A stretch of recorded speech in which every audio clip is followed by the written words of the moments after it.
Good morning, ladies and gentlemen. My name is Holly, and I'm an alcoholic. Thank you, dear. Okay. Beautiful morning, isn't it? God smiles on alcoholics if nobody else don't. He really does. I was sitting there thinking, I said, now, when I'm with my friends, there's always one little story I like to tell you about, because I feel that it fits us perfectly, and at least it does me anyway. There was once a man that had come into our fellowship, and, lots of times when we get sober, other people get jealous, because they can't use us no more. So this man, he was trying his best to practice the principles of the program, and he had another friend that hadn't. Well, he was one of those yo-yos in and out, up and down, and all that sort of thing. Thank you, darling. And so, being a little bit jealous, he figured, well, I'm going to get his goat one way or the other. So he lit in on him, and he started talking about his family, and that didn't make the man too much difference. He let him talk. So finally, he talked about his church, and put up with that for a while. He talked about his dog, his cat, everything you could think of. Johnny, you know how it is when people want to get to you. So finally, he hit his Achilles heel. He lit in on him about AA. He said, yeah, and that other thing you belong to. He says, that thing must be like Noah's Ark. He said, with all those people in there, there's got to be some gossip. And he said, none of the reason why it's like Noah's Ark, with all them animals in there, there's got to be some filth. The man looked at him, he says, you're exactly right. He said, AA is just like Noah's Ark. We've got a little gossip, we've got a little filth, but there's one thing about it. If it stays in it, stays dry, just like Noah's Ark.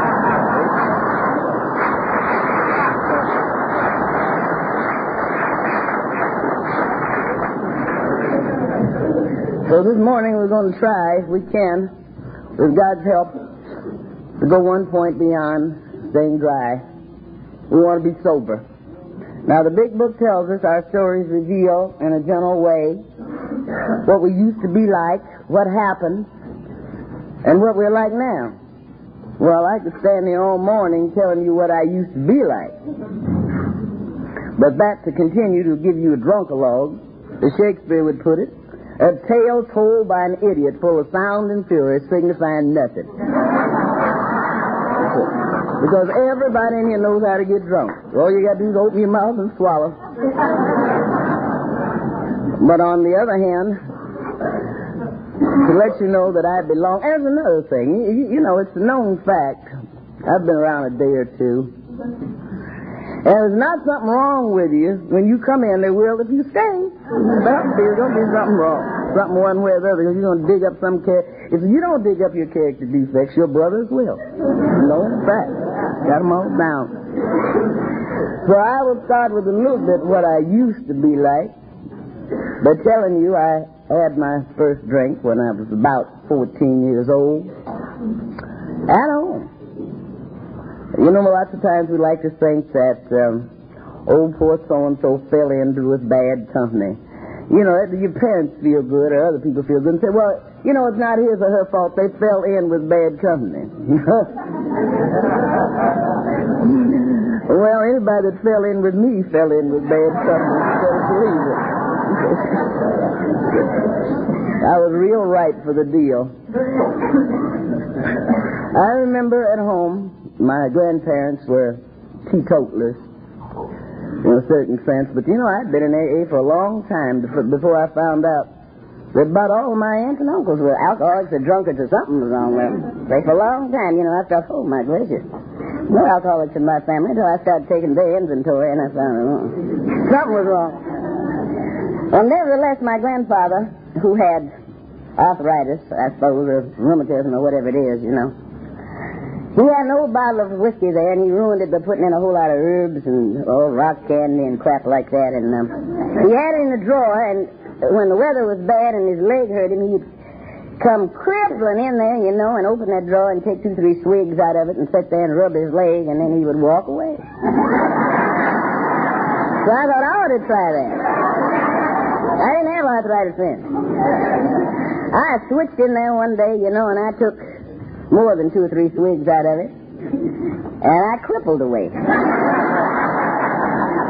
But there was something about it. All of my life, I never felt that I could measure up to other people. I had an inferior way of showing my superiority. I never could reach that common level, where you're no better than nobody else and no worse than nobody else. One day you feel better than everybody else, and the next day you feel, lower than whale, whatever it is. Nevertheless. And that was the beginning of it. That was the beginning of my journey into alcohol. And I'm not going to give you a description of it, because I'm sure that most of you know what it means to wake up and the clock says 6 and you don't know what 6 is talking about. It just says 6. And it's kind of a twilight outside, and you get up to go to the bathroom. Somebody says, "Are you just coming in or are you going out?" So you lay there and you just don't get a drink of water. And finally you got to go. You want a drink of water first. Then you want to go to the bathroom, and they're going to ask you the same stupid thing. So you lay there and suffer at both ends. You don't go anywhere. I know all about that. I don't know whether you know anything about pawn shops or not, but I do. I had a watch that stayed in the pawn shop so much it wouldn't run on a Jewish holiday.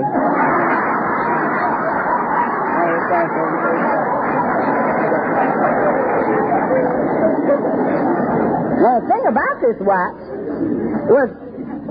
was a present that was given to me by a man I dearly loved. Oh, I loved that man. And he'd given me this watch, but I pawned that watch for a man that I loved better, old Taylor. And that was strictly my man for a long time. And then as time went on, there's sometimes that we might hear in this fellowship, "Oh, I never drank anything but this. I never drank anything but the very best," you hear all that kind of stuff. But see, I tended bar for a number of years. I know what you drink. When you get drunk, you drink anything that pours. I know that, see. I know about that, see. And that's what happened to me. Before I came into this fellowship, before I found it, rather, I had my dear old namesake. I call it my namesake. It wasn't it, but I called it that anyway. They say women are not winos. We're winettes. That's what I was when I came into the fellowship. A full-blown, full-grown winette. Well, I love Sweet Lucy. She's the only gal I worked for all day long, and she with me every night. But how I loved her. And then it went on for a number of years, more than I care to recall this morning. But finally, something happened. As the big book says, what we used to be like and what happened. Well, I'll tell you, I never get tired of telling you what happened, because this was the sure hand of God what happened to me. This is a gentleman there Probably no human agency could have relieved our alcoholism, but God could and would if he was sought. But, I was always afraid to pray to God about my drinking, Because I figured, he wouldn't be interested in nobody getting drunk and those kind of things. And then I was always brought up like this. Change your ways and do good and then pray. Well, I don't see no sense in praying if you can do all this by yourself, And so I used to pray to the saints and tell them, don't tell God what I said. Well, I was going to sneak into heaven the back door or something like that. I don't know. But I tell you, they'd found out who I was when I got there. St. Peter would have smelt my breath long before I got there. He'd never let me in. But I remember the miracle started for me on a Saturday night. I was sitting in my kitchen there with my bottle of Sweet Lucy. And this is the beginning of a miracle, because it happened on Saturday night, and rarely was I ever home on Saturday night, let alone being alone. And a story came on over the radio. And this story was about a woman that had a drinking problem. Now, if it had been about a man that had a drinking problem, I wouldn't pay any attention to it. All the men I knew had problems. If they knew me, they had a problem. Well, nevertheless, to this day, I don't remember any of the ingredients of that story whatsoever. All I know is the story was called The Glass Crutch. It was about this lady that had a drinking problem, and I thought right then and there, if she just quit drinking whiskey and just some wine, she wouldn't have any problem.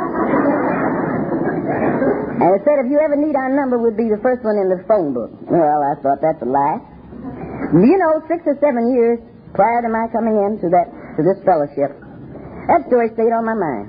Now, it didn't stay on my mind every day, nor every month, or every week, but at certain intervals it would come to me, the words, the glass crutch. And I did not, for the life of me, could I figure out what it meant. What could it mean, the glass crutch? Okay. I remember walking down the street. It seems that the heel plates on my shoes would beat out the words, the glass crutch. It seems that the clock didn't say tick-tock, it said the glass crutch, the glass crutch. Finally, one day, I was sitting there in the living room, I suppose, trying to read a newspaper, and it seemed as if every word on that newspaper said the glass crutch, and I said, my Lord, what is this? And it dawned on me then exactly what it is. You see, when the time is ripe, you'll be ready. If you ain't ready, you will get ripe, one way or the other. It works like that. Now, it would sound dramatic to say I ran to the phone book immediately and looked up that number, but I didn't do nothing like that. I figured if there's anything wrong with me, I'll fix it. I'd fixed everybody else. Why couldn't I fix me? Well, nevertheless, I finally did go to the phone, and I, being a pathological liar as well as a drunkard, I told the lady, I said, it was right there in the phone book. The first number, it said it was to be there, and it was right there. And I called this lady up, and I said, I got a friend out here. I said, I think she's losing her mind. You send somebody out to talk to her, and the lady said, would you like to have somebody talk to you? I said, no. Not me. Finally, I straightened the situation out, and I called again. And she said she'd have someone call me in a short time, and this lady did call me. And, I've always been a very obedient person. This woman, when she called me, she said, now, if you've got anything out there to drink, you get rid of it. I did. I drank it up. So, you see, I started out in this program being obedient. See, I believe in obedience. So here, finally, the lady did come out there. See, but now I had reached the stage of zombieism. You ever been like a zombie? If you drink, you don't get drunk. And if you don't drink, you don't get sober. You're just a zombie. That was me.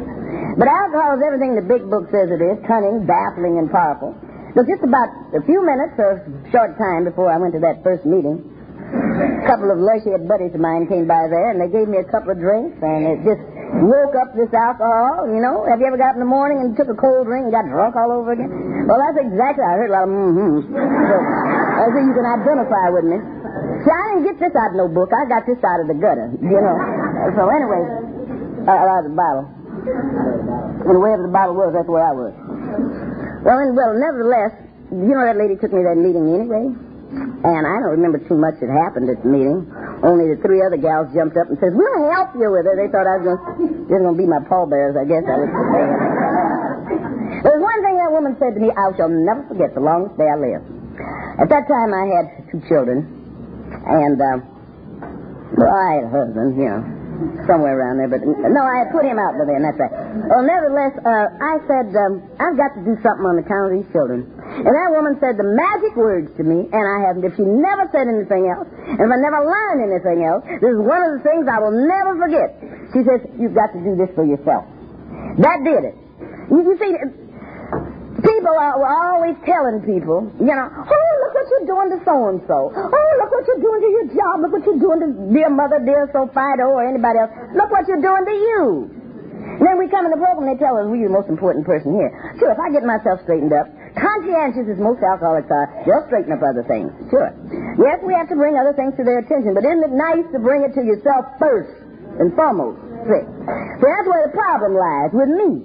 Okay. Well, the response is a little bit different than they did nowadays. Now they give you a card and tell you where the meetings are and pick you up there later, They didn't do that then. They didn't say, would you like to go to a meeting tonight? Nobody said, they said, get your ass ready, I'll be back for you. And that's what happened. And you went, Now, you went to the meeting, and that's all there was to it. You went there, and I kept going there, and I kept going there. There's one thing, I was thinking about the other day, and I don't think I've ever mentioned it before.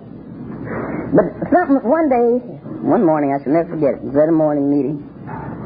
Someone, I thought that these people had read out the big book when they read chapter 5. I just thought, well, I'll never be able to do that. And they never asked me anyway. One of the greatest things that ever happened to me in my life. Now, I don't say when a new person comes in immediately make him chairman or make him treasurer. Don't do that, or make him chairman. Treasurer. But somebody handed me the big book and said, Holly, would you read chapter 5 this morning? You know, I could hardly wait till I got home. I told everybody, but you know, they let me read out that book this morning. I just knew I was a part of it, and they let me read, you know. But now, as far as talking, I made up my mind I won't say too much. And I've been talking ever since, you know. About things I know about and a lot of things I don't know about. You see. But nevertheless, that was the beginning. And I said to my sponsor, I said, to one of them, I said, well, what do you do after you've finished the 12 steps? I said, then what do you do? She said, well, you don't ever finish them, Holly. She said, just think of them as if you're going on a trip. Well, I thought, oh, hell, I've been on enough trips. And I like to think of these 12 steps as my journey into sobriety. And that's what I'm going to talk about this morning, my journey into sobriety. You know, if you're going on a journey somewhere, the first thing that you do is to take your car to a reputable mechanic and have him to go over it. You know, most practicing alcoholics think more of their car than they do anybody else anyway, or anything else. And everything my car. You want to get his dandruff up, just hit his car. I don't care how drunk he is, don't try to take away his keys. Let him have his car. So nevertheless, but when one is going on a journey, the first thing he or she does is get his car in good condition. That's why many times when a person is sponsoring another person, they might tell them, I suggest you go to the doctor. You know, there may be something wrong with you, but maybe he can straighten it out. Because, see, if you don't feel good, you know, you don't hear well. And so it's pretty good to try to feel good. Then the next thing, when one is going on a journey, he or she will go to AAA or someplace like that and have them to map out a route for them. Now, living in Ann Arbor, if I was going down to Kentucky and I was going to drive, God forbid, the first thing they would tell me is to go over to 23 to I-75, and they'd say, now, you get on there, I-75 south, and stay right on there and you can't miss it. You wind up in Kentucky. Well, you know, the big book says, rarely have we ever seen a person fail at a thoroughly followed up path. In other words, you can't miss it. You know, you stay on there. But, you know, we do like the detour and all that kind of stuff. Now, there's these 12 steps we will find is our road map. You're going to find it if you stay on them, that's for sure. Now, there's another thing that is of utmost importance as one travels, and that is to obey the signs that you see along the road. So they love to get you in these little country towns if you've, you know, abused one of their stop signs or something like that and take all your vacation money away from you or something. So it is well that we obey the signs that we see along the road. Now, the first step that we see, first sign rather, that we see along the road is a stop sign. That's the sign you see more than you do any other sign, is stop. Yeah. You have never yet seen a sign that says taper off. It says stop.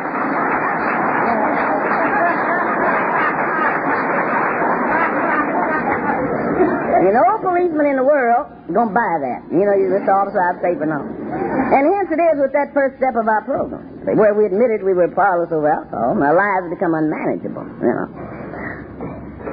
It tells us there, halfway measures avail us nothing. Stop.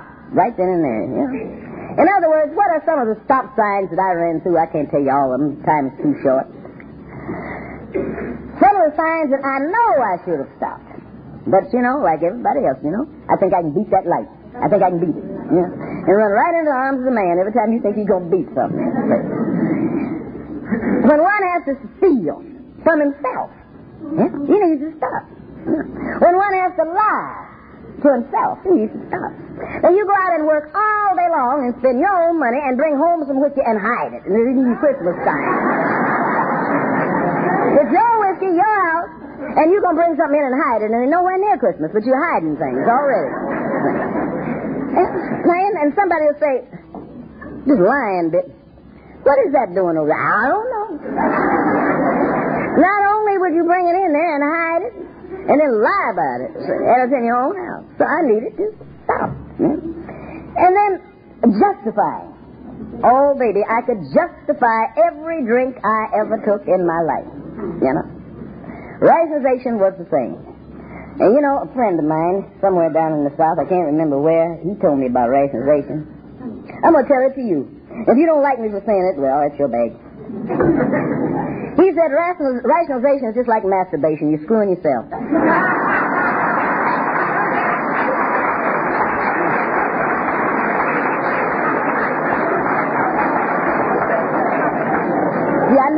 like that.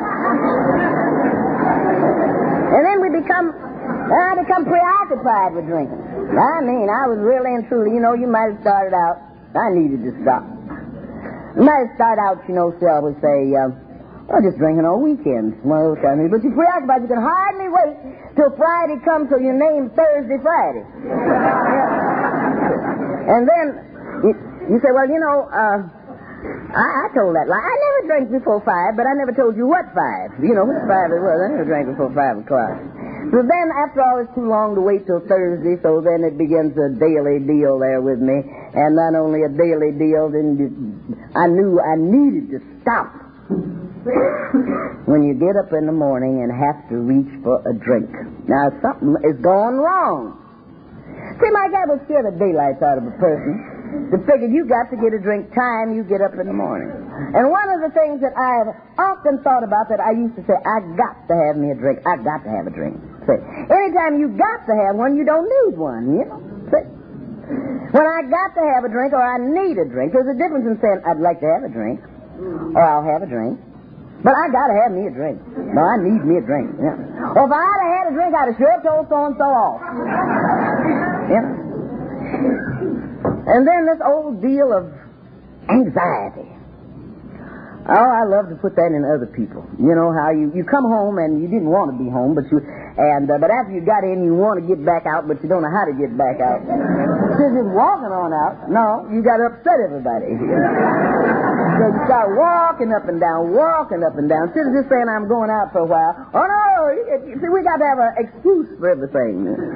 So I walk up and down till finally somebody says, what's the matter with you? I say, what are you picking on me for? And then they'll finally say the magic words, I wish you'd get out of here. That's all you want to do. That's all I want is to get out. See, putting me out of my own house. Now, I needed to stop, but I kept right on saying, lying, stealing, and then gulping. Then, you get to that point where you got to gulp a drink. I mean, when I say gulp, I mean gulp, too. You have a little light party there at the house, and you go outside, you go out in the kitchen there, and, you pour everybody one of them little drinks and one of them little insult glasses, about like that. And I get me a gratitude glass. But before that, I have to gulp it down. And you gulp it down so quick that tears is running out of your eyes. And you come back in and you lie. You say, oh, my hay fever is bothering me. So, you gulped it down and went up your nose or someplace or other. I know all about it. One of those kind of things. I needed to stop. Finally, that day come where I could admit it. But that wasn't enough. I had to accept what I had admitted. See, I admitted to a lot of things to get people off of my back. I tell you, if you say that I walk like an elephant, yes, I believe it. Anything you say, I'm going to say just to get you off of my back. We admitted that we were powerless over alcohol, that our lives become unmanageable. I admitted it, and then the next thing I had to do is accept what I admitted. No more lying about it. As we travel on our journey into sobriety, we see a sign on the road that says, yield. Came to believe power greater than ourselves could restore us to sanity. Yield. In other words, that's telling me, look, you better give up before you give out. See? In other words, yield. I've now got to the place where I needed something stronger yet. Have you ever said to yourself, I'm not going to get drunk tonight if you weren't a beer drinker. I'm just going to drink beer or something like that, because I don't want to get drunk. So you sit there and you drink this beer and you get paralyzed in the knees or something drinking it, beer. And finally, as time goes on, you just feel stupid. You don't feel like you want to feel. And you finally say to the barkeep, hey, man, give me something stronger than this stuff here. Then you're on the road, aren't you? So hence it is, when I came into the fellowship, I found out that I had to have something stronger. Many people might tell you today, or if you haven't heard it, stay around long enough, you will. Say, well, I just don't have any faith in that God bit. I just don't buy that God bit. Well, it's not for sale. If it did, everybody in here would be on the welfare. It isn't for sale. So there are things. So I must yield to something. Say, because that book says that God could and would if he was sought. So I must put my faith in something outside myself. Because always I had lied to me. Always. And anybody else that would listen as far as that's concerned. Sure, I have nothing against doctors. Not too much against psychiatrists. Some of them I know. If there's any in the room present company accepted, as long as I don't have company. All right, I don't have anything against people. Not anymore. But there are many people that may feel that, well, I don't need this God bit because, after all, I go to my psychiatrist and I go to my doctor, so I don't need AA. And I don't need this God bit. Well, now let's look at it like this. We do sometimes need both elements. Let us look at Humpty Dumpty there. The cat was crazy. Yep. In other words, all good doctors work like a horse. Good doctors do. And most psychiatrists, are the king's men. They got their nose stuck up in the air many times. So you remember that Humpty Dumpty stood on the wall, and Humpty Dumpty had a great fall. And all the king's horses and all the king's men couldn't put Humpty Dumpty together again. Why? See, the good doctors, being the king's horses, psychiatrists being the king's men, they're only aids to the king. See, you just simply cannot build a bridge across the king's nose. Now, if Humpty Dumpty had called on the king, as long as with aids, that egg might have got put back together again. But you see, one must. You say, oh, no, there's no must in the big book. Then you must read it. Because there's some in there. I got one book where I went through and lined around every one of them. They're in there, But, okay. So, when one seeks help beyond the realm of himself, he comes to believe in a power greater than himself that can restore him to sanity, sane thinking. I oftentimes think of Humpty Dumpty. That it's the necessity for me to call on a power outside of myself. And if I call on this power outside of myself, it becomes such a power that is within myself, that he dwells with me, and I with him. So I could not make it. I'm not telling other people you've got to do what I do, but I'm going to tell you one thing. I like the idea of telling you what is suggested in the big book. And it is suggested in the big book. Now, this business of yielding, well, it's well to yield. Now, suppose you driving a Volkswagen here and you see a sign that says yield, and you say, I ain't yielding to nothing. And along around that corner comes a Mack truck. Man, you ain't got a chance. You don't have a chance. So, hence it is the necessity of my yielding, regardless of what it's going to be. And then as we travel on, we see a sign in the road that says, wrong way, do not enter. Made a decision to turn my will and my life over to the care of God. See, decision. I've got to look at this word decision. You see, decision determines one's destiny. And it says, whatever decision I make this morning determines my destiny for today. See?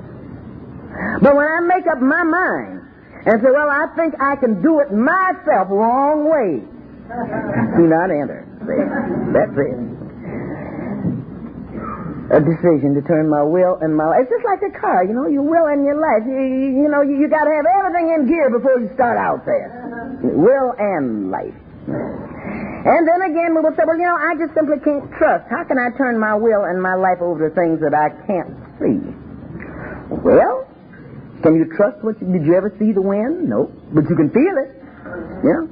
You didn't see it, but you see the results of it, and you can feel the results of it. As far as that is concerned, have you ever stood and said, well, I'm going to watch this leaf turn to gold. You see a leaf turn to gold, you know it turns to gold. But you stand out there under one of them trees and say, now I'm going to stand here and watch this leaf turn to gold. I'll guarantee you somebody in a white coat's going to pick you up. You know what I'm saying? But it will turn to gold, but you won't see it. One can have, as far as that is, you see, it says over to the care of God. Read it, that's what it says. Over to the care of. It didn't say, made you see, well, I turn my will and my life over to God. It says over to the care of. In other words, that's telling me you can take it back anytime you want to. Yeah. Over to the care of God. It's just like putting money in the bank. You go down there. You don't give them people your money. You turn it over to the care of the bank. Okay. Yeah. So you got a checking account. All right. You got to write something in that book, and you turn it over there to the lady, and you don't keep going back all day long saying, hey, you still got my money?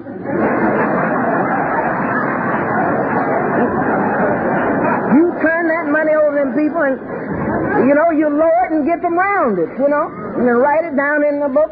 And, if you got a savings account there, the longer you leave it in, the more interest you're going to draw. But if you back there for 15 minutes and you got a savings account, you're not going to draw any interest.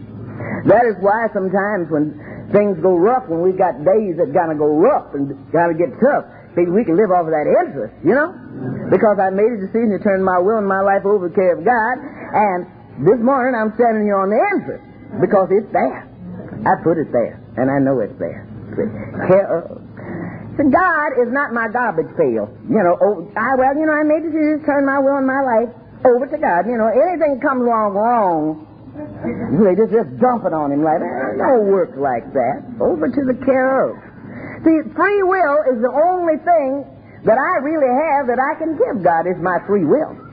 See, you don't give alcohol your free will. It takes your free will. It don't ask you. Alcohol says if you're going to play on my league, baby, you do it my way. When I get down on my knees at night to pray to God and in the morning, I can get up. Alcohol has knocked me down many times and said, you better not get up. And every time I'd try to get up, that other knee would flip off from under me. Alcohol says, okay, you play on my league, you don't have to give me your self-respect. I demand it, and I'm going to take it. And it does. See? Restored to sanity. When one is restored to sanity, he is restored to a certain amount of his self-respect. You ever see a self-respecting drunk? You say, yeah, I'm a self-respecting old baloney. No. Wrong way, do not enter when I feel that this is something that I can do all by myself. No. As we travel on our journey into sobriety, we see a sign in the road that says, a road under construction. That's where we made a searching and fearless moral inventory of ourselves. Now, why is the road under construction? Well, the main purpose is so that you and I can travel safely. That is why one makes an inventory, searching and fearless moral inventory of himself. So I can travel safely. I don't want to come in contact with some of these things that I have come in contact. And if I have, I want to know how to handle them, how to cope with them with God's help. Now, what are some of the things that constitutes the road being under construction? Sometimes there's holes in the road, and which tells me that there's something missing. Now, there's holes in my life. There was something missing. And it needed to be filled with something. Now, when there's a hole out there in the road, they just simply don't go out there, shall we say, and fill it with ashes. They have to fill it with something that is substantial. And hence the holes, those empty spaces in my life, that loneliness and whatnot and all those things that go along with it, has to be filled with something. Something that is substantial. And I don't know what kind of winters. Well, I do know you have bad winters just like we do. Many times when the road is in a terrible condition, there's great amounts of salt that's poured on the road, and salt has a way of eating away at the road. And I like to look at this salt as resentment. Because you talking about resentment, eating away. But if you want to tell the truth about resentment, Al-Anons resent, alcoholics just hate. That's really hate. Pure, unadulterated, I didn't know what the word, I never heard of the word resentment until I come into AA, I thought it was some kind of spaghetti or something. Resentment. I was so full of hate, I didn't know nothing about resentment. I hated everybody, up to and including me, But anyway, it had eat away at me and left me in one horrendous condition. Road under construction. I had to do something about that. What did I do about it? I prayed. See, this is one time you can't fake it till you make it. You know, yeah, well, he can fake it to you. People, don't try it with alcoholics because we know when you're faking it. You know, now you might try it on some of them, you know, people out there, but not. You say, well, you can always fake it to you. Not with another alcoholic, you can't fake it because he'll tell you, baby, you're coming down wrong. You know, there you are. Then there, in many parts of the city, you will see signs that where heavy trucks are not permitted to go because of the pressure that these heavy trucks place on the road. And I look at the pressures that I put on myself, and I blamed other people. Oh, I love to tell people about the pressure that was on me. I just love to tell you about it, yeah. Here was poor dear Holly with 2 children to raise, you know, all by herself. When those come in, I had so much pressure on me, oh, yes. And then on top of that, I, too, was an orphan for a chaser and all that kind of stuff. Oh, man, I loved it. Because the more pressure I had on me, the more excuse I had to drink, you know. I was always volunteering for something because I love that pressure. Yeah. You all be quiet now. Don't disturb Mama. Too much pressure on my Mama. Go somewhere curled up, drunk in hell. And you talking about pressure. You know what I'm saying? Then there's that change of temperature. Many times, this change of temperature can cause, when the temperature goes from hot to cold or cold to hot, it causes the road to buckle. And who has any more change of temperature than we have? Sometimes we have it drunk or sober. This change of temperature. Sometimes you have to look in a person's face when you come in. You don't know whether to speak to him or not, you know. Let's see how he's taking it before you say good morning, you know. So you might say good morning. So what did you say that for? Change of temperature. That was what I was talking about in the very beginning. I never knew what slot to fall in. Either too high or too low. Change of temperature. Especially if it was something I didn't want to do, there was a change of temperature. Always. Road under construction. Why, Holly? I found out why. Why are you like this? You want attention. You ever see a drunk, you know? He'll tell 5 lies in 1 minute about something. You get over in the corner. Well, I'm going to sit over here by myself. Don't pay no attention to him. Then he gets up and he's going to make you see him. Yeah. Tells you don't bother him and you don't bother him, and then he gets mad because you don't bother him and say you ignoring him. You know, change of temperature. One of those kind of things. He's just like the man, you know, he came home drunk one morning rather, and his wife said to him, she's trying to do everything she could. She said, honey, let me fix you something to eat. I don't want nothing to eat. She said, well, just let me fix you some breakfast. All right. She said, what do you want, dear? I want 2 eggs. She said, how do you want them? Well, boil one and fry one. So she boiled one and she fried one. She brought them out and she handed it to him. He looked at him and said, oh, you boiled the wrong one. You know, that moral line. My morals won't permit me to do this. So you get drunk enough, baby, you ain't got moral one, you know. See, alcohol had rubbed out that line. And I cannot blame everything on alcohol. It does not say, Mayday searching and fill its moral inventory of alcohol in me. It says, Mayday searching and fill its moral inventory of ourselves. I take it by the time I take the 4th step, I'm not supposed to be drinking. And don't lay everything. You see, wait a minute. I had some of this crap in me before I ever took a drink. You know? But by taking the drink, that was my ally. You remember when you said if I'd have had a drink, I'd have told so-and-so off? What you're saying in essence, or what I was saying in essence was, I already had that evilness in me, but I was such a coward, I needed a drink to bring it out. Huh? Am I lying? No. Okay. One of those kind of things. That line got rubbed out. So now the line has to be put back in there. It must be. Oh, I was always going around. You know, used to be an old man living next door to me. Bless his heart. He never could drink out of a bottle like nobody else. He always had to pour his whiskey into a mason jar and ruin it with putting other things in there. And he'd get drunk, and he'd get so drunk he'd run backwards. And I used to look at that old man. I said, if I ever get like that, I quit. Well, one day I didn't have any money, nothing to drink, and I found his mason jar, and we ran backwards together. So sometimes in making a searching and fearless moral inventory of ourselves, I have to build with God's help a new road. And now we see a sign that says slow. Do not fast. Slow. That's the 5th step. Admitted to God, ourselves, another human being. The exact nature of a wrong. Slow, do not pass. In other words, I don't have to come in this program and 5 seconds after I'm in here, I'm going around taking the 5th step. You know, I haven't done the 4th yet. I haven't done the 3rd. Oh, I have to take my 5th. You know, I had so many 5ths already, you don't know what a 5th is anyway, you know. Just cool it when the time comes, when it hurts long enough and strong enough, that's when you'll take it. You'll take the 5th then.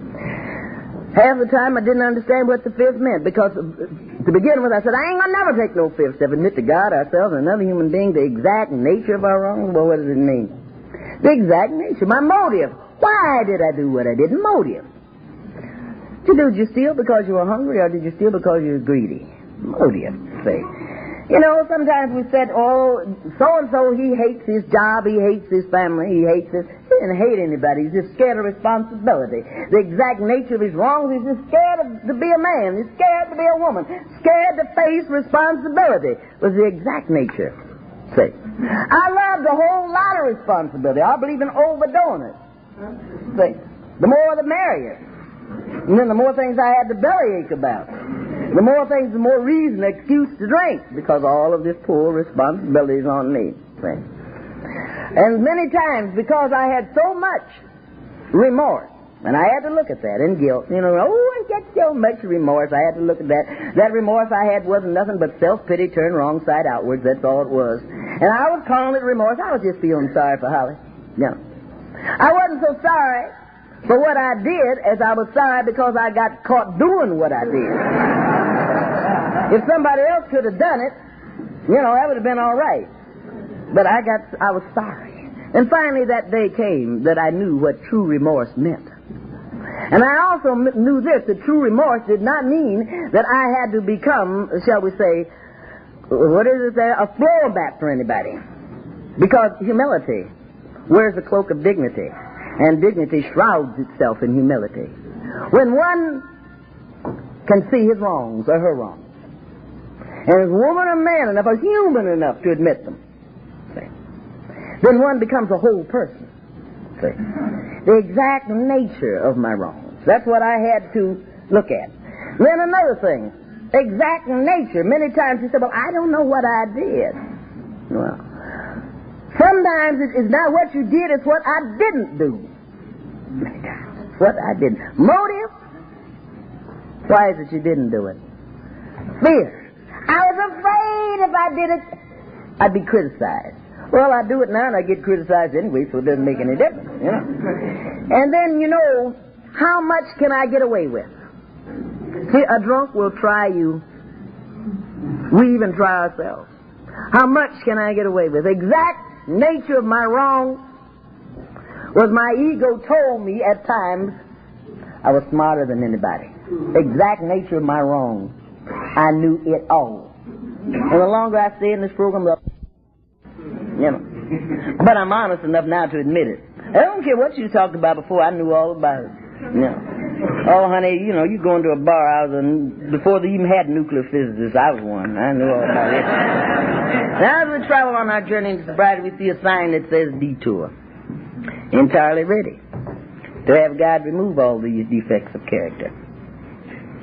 Detour. Unless one is bent on self-destruction.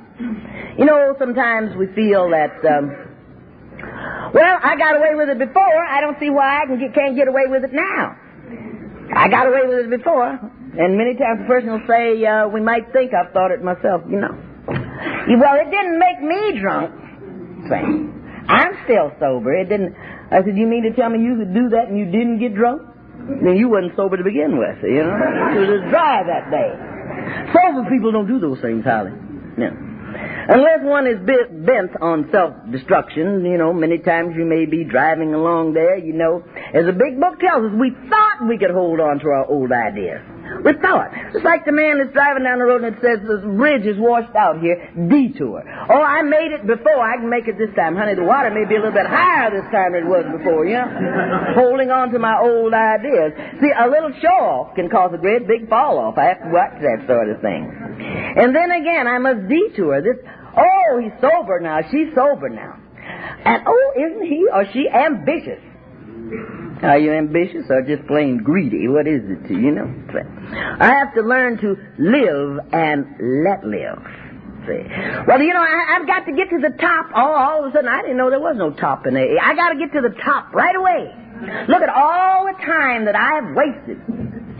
So I've got to get to the top right now, just one day at a time, get wherever you're going there. You remember when you was going to school about the tortoise and the rabbit there?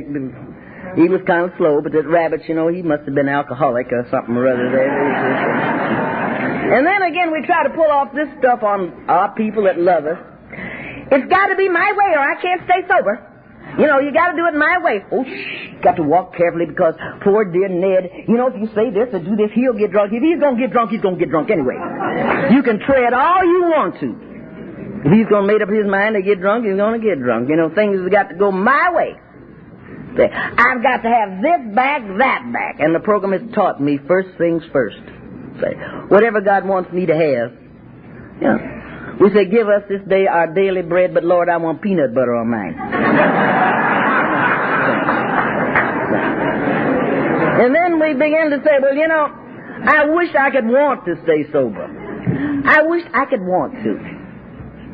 Isn't that a pitiful thing? You wish that you could want to. And then, we begin to criticize those that are.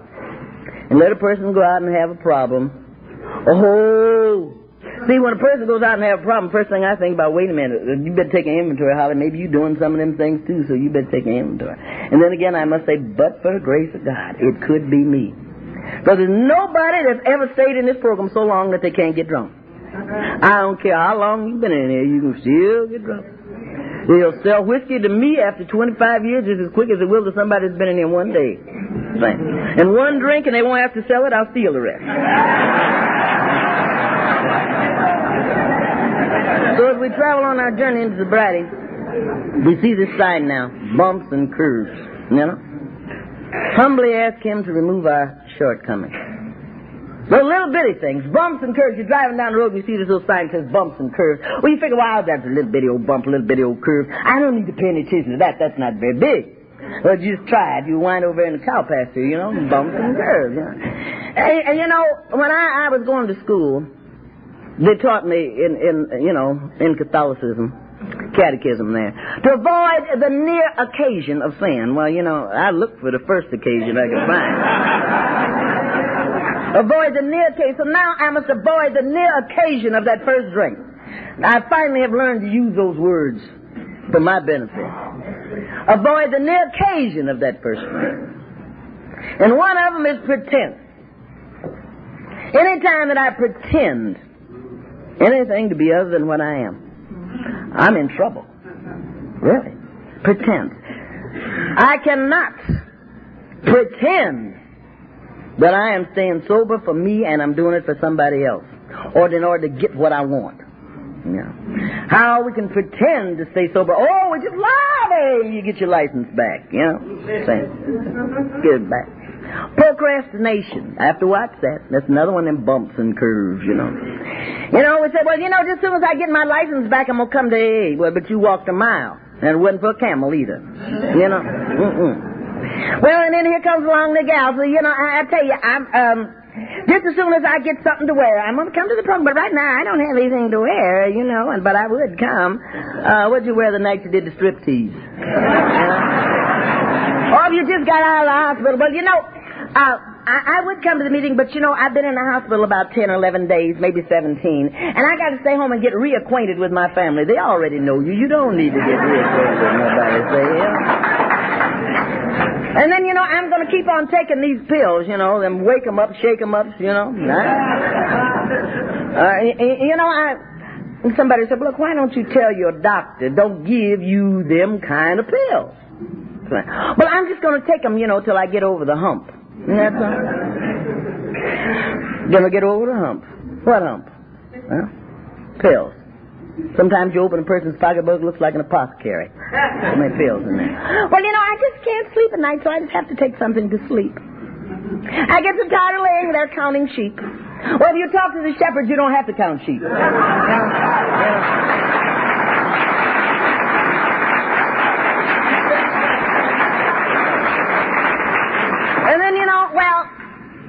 Another bump. Well, you know, I have a reservation. Maybe I'm really not an alcoholic. I have a reservation. I don't think I'm really after all, some of those people are just not on my level. Well, you spell the word level, it spells the same way backwards as it does forward. Write it down and look at it, level, Mm-hmm. And there never were any alcoholics in my family. And that a duck? Well, you break the tradition and be the first. I always do that, And then, I don't need to go to those meetings now because, you see, I have my degree. Thermometers have degrees, too. Some of them are red on the end. That's what we need to do with some of these degrees if we go use them the wrong way. Yeah, right. And now, after all, I've got a different job now. I don't need to go to AA. He's been sober about 3.5 minutes. And he's going to be a counselor?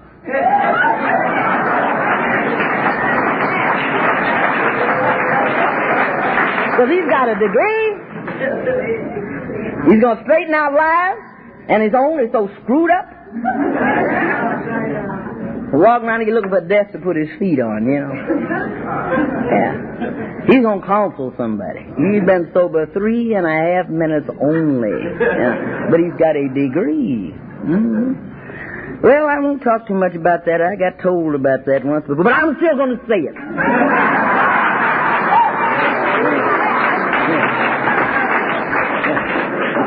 The big book says make sure your own house is in order. Says so in the book. You better make sure your own house is in order. Sure, we need counselors, and I think the best person on earth to counsel another alcoholic is an alcoholic as far as that's concerned, see. But bring it. Sure, the books is good. But what's the matter with relying on some of your own experiences? There you go. Let's don't get too technical about this kind of thing. Now let's look at 8 and 9. This man told me don't talk too long here. 8 and 9, when it comes down to amends. You see a sign on the road that says, watch for ice on the bridge. That's when it comes down to making amends. You see, there's a very thin line between humility and stupidity, No crawling, it doesn't say that. It says we made a list of all persons we have harmed and became willing to make amends to all. It says made direct amends to such people whenever possible, except when to do so would injure them or others. Say, amends. Amends, we get that mixed up sometimes with restitution. See, restitution is made with the hands. Judge can make you make restitution. But amends is made with the heart. Amends. Direct amends.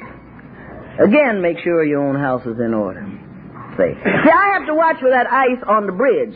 That is why I must. I'm not telling you to must, I'm telling me to must. Have a good spiritual foundation. For the simple reason is, we are people that cannot stand too much rejection. And you go out there and you're trying to make amends and somebody tells you drop dead, and you damn near do it. Well, but if I've got a good, solid spiritual foundation, I don't care what you tell me.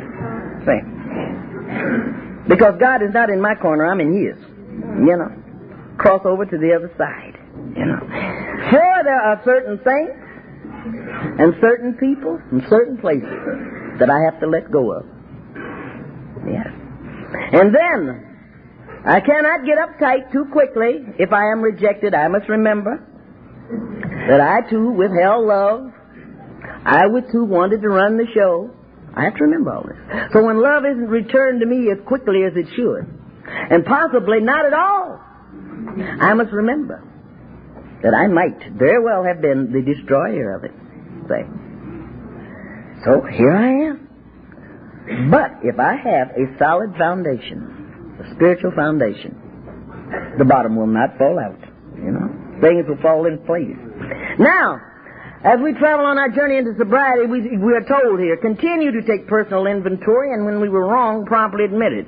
We see a sign on the road that says, no U-turn, continue. No U-turn. Now, along with that sign, you'll also see a sign that says for authorized vehicles only. Now, that if you come in here and you think that you've had your 12 easy lessons in AA, you're an authorized vehicle. We will wait till you come back.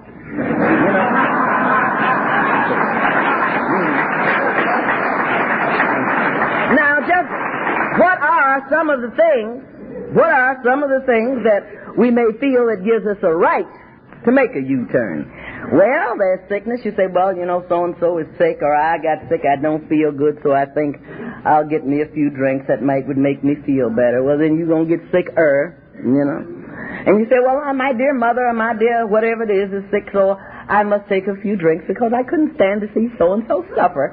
So you want to suffer with them, you know, one of those kind of things. Then there's many times we lose a job.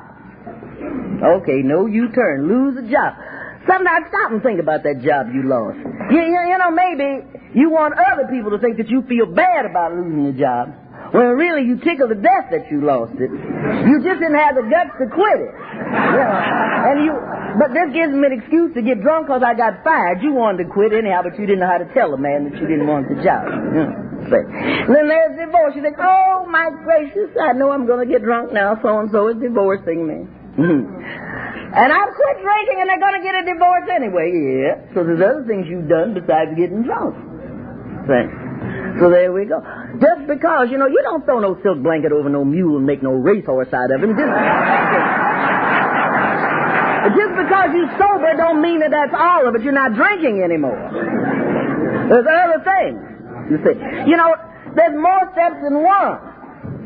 See, not no one of nothing is enough. See, we're told to get our teeth into the program, not tooth. See, one is not enough. You know, there's some people that have one eye. Well, it looks kind of dignified sometimes to see a person with one eye. You say, my, it looks rather dignified. You see a person with one arm. Well, that's a conversation piece.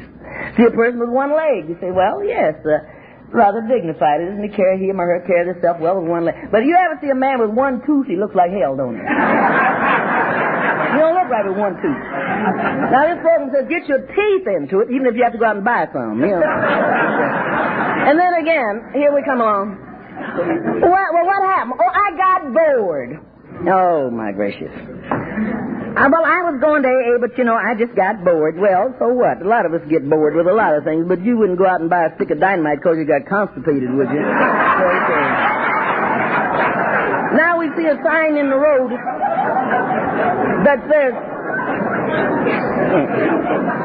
gas, food, and lodging sought through prayer and meditation to improve our conscious contact, praying only for the knowledge of His will and the power to carry that out.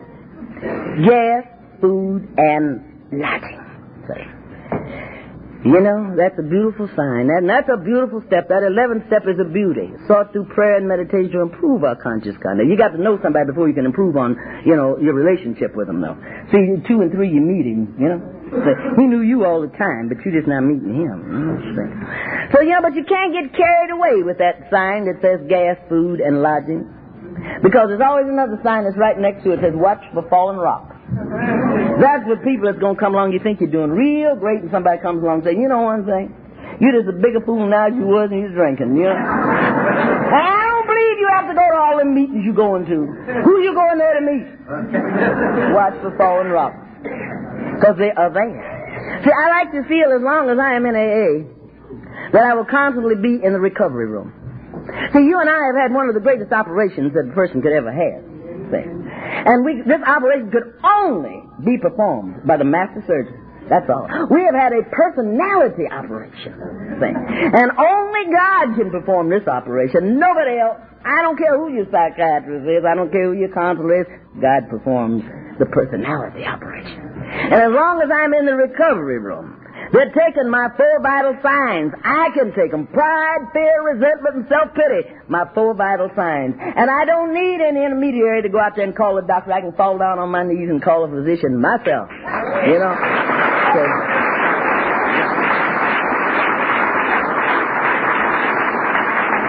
and that is what is so necessary to me. The recovery room. See? Even when them fallen rocks hit me. You know? I said, Lord, you know some of us are sicker than others. And sometimes I find out I'm the one that was the sickest. Yeah. And then as we travel on, we see this sign now that says, end of divided highway. Having had a spiritual experience as a result of these steps, we try to carry this message to alcoholics, to practice these principles in all of our affairs. End of divided highway. Because there is merging traffic. This is telling me I can no longer have 2 kinds of honesty. Divided highway. One kind of honesty, that's all. Merging traffic tells me I've got to treat, to the best of my ability, with God's help, people that are not in AA the same as I do people in AA. You come to AA and you sit around the table and you talk all night long and go home and won't speak to your family. You ain't got nothing to say. You walked out the door and you didn't say anything, sulking. Yeah. And as you get back near home, you think, oh, hell, I was supposed to be mad when I left. I got to find something to get mad about. But nobody couldn't shut you up around the table. Yeah. Talking about love and serenity and all that kind of stuff, and go home and ain't speaking. End of divided highway. You know, one of those kind of things. So, because it tells me I must practice these principles in all my affairs. Not just my affairs at AA, and sometimes we got too damn many affairs at AA that the book ain't talking about. You know? What are the principles? You know what the principles are. These principles were set down years and years before you and I ever came into existence, when God gave them to Micah. Love mercy, do justly, and walk humbly before your God. Thank you.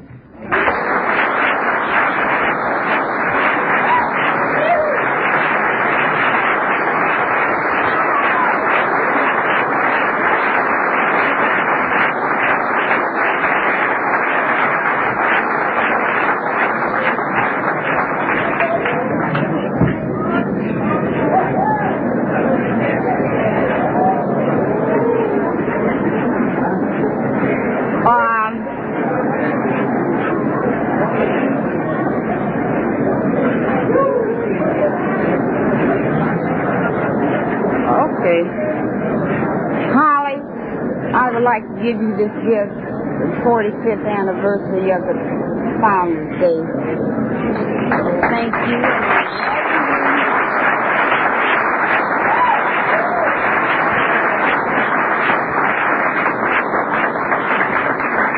Well, we certainly have to thank Holly. She made up where I messed up. How about that? Right. Now, let me get this. They say, read, fool.